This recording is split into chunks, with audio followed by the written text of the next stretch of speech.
घटिबाकु जाउची वर्षर शेष चंद्रग्रहण 18 सेप्टेम्बर 2024 रे भाद्रव मास पूर्णिमा तिथि रे बुधवार दिन एही चंद्रग्रहण लागुची। एही वर्षर द्वितीय एवं शेष चंद्रग्रहण अटे। वीडियो को लास्ट पर्यंत अवश्य देखंतु। एही वीडियो रे आपण जानि परिबे ग्रहण केउ समय रे लागिबो, पाक निश्चित समय केते बेले और केउ जिनिस को आमे बारण करिबा और 12 गोटी राशि उपर तार प्रभाव कौन रहिबो। आउ मध्य जानि परिबे एही चंद्रग्रहण परे परे केउ राशि माने हेबे मालामाल।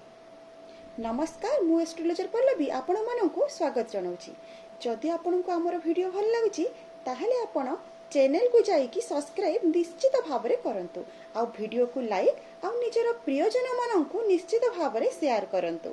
वैज्ञानिक मत अनुसार जेतेबेले सूर्य चंद्र पृथ्वी गोटे सरल रेखारे रही थांती सेतेबेले चंद्र ग्रहण होइथाय।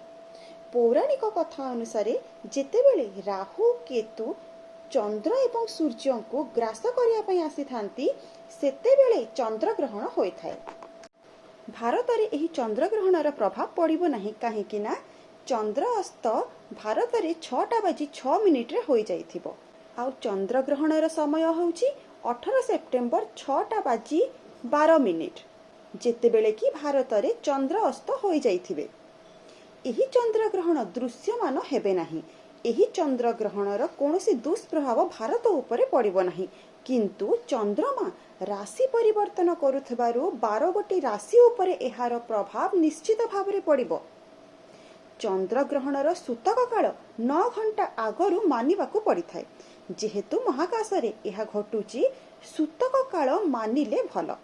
17 सेप्टेम्बर मध्यरात्रि रु सूतक काल मानिबाकु एही पितृपक्ष रे आमको आशीर्वाद प्रदान करिथांती, आमर असुविधा को दूर करिथांती। सेथिपाई पितृपक्ष रे आपण माने दान धर्म काम करी पितृपुरुषंकु संतुष्ट अवश्य करंतु। जदि पितृपक्ष रे आपणको घर को किए भिक्षा मागी आसुची कि सहायता पाई आसुची ताको आपण केबे मध्य निराश करंतु नाही, ताको किछि देई कि संतुष्ट करंतु। जदि कोनोसी पशु पक्षी मध्य आसुचंती तांको निराश करंतु नाही, किछि खाइबा पई दियंतु। एही जिनिस करिबा द्वारा आपणकर पितृपुरुष पाखको सेही खाद्य पहुंची थाए। पितृपुरुषंक आशीर्वाद आपणको मिली थाए।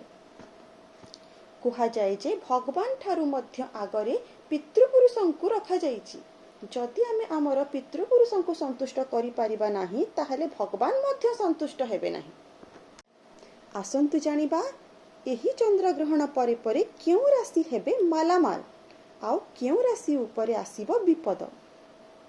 जदि आपणक जातकरे चंद्रमा दुर्बल थिबे तेबे आपणकर मानसिक चिंता बढ़िबो। आपणक परिवार रे संबंध खराब हबो। निज मांक सहित मनोमालिन्य सृष्टि हबो। चंद्रग्रहण समय रे धला वस्तुर जदि आपण दान करूचंती आपणको बहुत शुभ फल मिलिबो। एही दिन आपण चाउल क्षीर धला वस्त्र निश्चित भावरे दान करंतु। एही सब जिनिस दान करिबा द्वारा माता लक्ष्मी को कृपा आपणको उपरे रहिबो। चंद्रग्रहण समय रे महालक्ष्मींकर मंत्र जदि आपण जप करूचंती आपणक आर्थिक स्थिति रे उन्नति आसीबो। बगलामुखी मांकर मंत्र जदि आपण जप करूचंती ताहेले आपणक स्वास्थ्य रे उन्नति आसीबो। आसंतु जानिबा 12 गोटी राशि उपरे एहार प्रभाव कोन कोन रहिछि। मेष राशि व्यक्ति पाई एही समय हेउछि निजको निजे जानिबार समय। आपणकर पूर्वरु जे सब समस्या थिला ताहा एही चंद्रग्रहण परे परे ही दूर हेबाकु लागिबो। भाग्य आपणको साथ देबो। चंद्र देवतांकर आशीर्वाद आपणको उपरे पड़िबो। आपणकर समस्त मनस्कामना पूर्ण हबो। चंद्रग्रहणर प्रतिकार जदि आपण करूचंती आपणको एहार शुभ फल निश्चित भावरे मिलिबो। जे माने जॉब लाइफ रे प्रॉब्लम फेस करूचंती तांकर प्रॉब्लम मध्य धीरे धीरे दूर हबो। बेले बेले आपणकर आत्मविश्वास रे कमी आसी पारे, किंतु प्रतिकार द्वारा एही प्रॉब्लम मध्य दूर हबो। आसंतु जानिबा वृष राशि पई एही चंद्रग्रहण केमिति रहिबो। वृष राशि व्यक्तिर आर्थिक स्थिति सुधुरिब। चंद्रग्रहण परे परे ही वृष राशि व्यक्ति निजर फ्रेंड सर्किल रे बंधु बांधवों सहित बेसी समय व्यतीत करिवे। वृष राशि व्यक्तिर करियर रे मध्य सुधार आसिबो। आपणकर मेहनत जारी रखंतु। लक्ष्मी भगवानकर पूजा गोमातार सेवा जारी रखंतु। देखिबे एही चंद्रग्रहण परे परे आपणक जीवन रे सुधार निश्चित आसिबो। आसंतु जानिबा मिथुन राशि विषय रे। आपणकर आत्मविश्वास बढ़िबो। जदि आपण जॉब खोजुचंती ताहेले जॉब मध्य मिलिबार चांसेस रहुची। आपणक मन टिके अस्थिर रहिबो सत, किंतु भाबी चिंती जदि काम करूचंती सेही प्रॉब्लम मध्य आपणकर दूर हबो। स्वास्थ्य कथा जदि आमे देखिबा ठंडा समस्या टिके देखा देबो।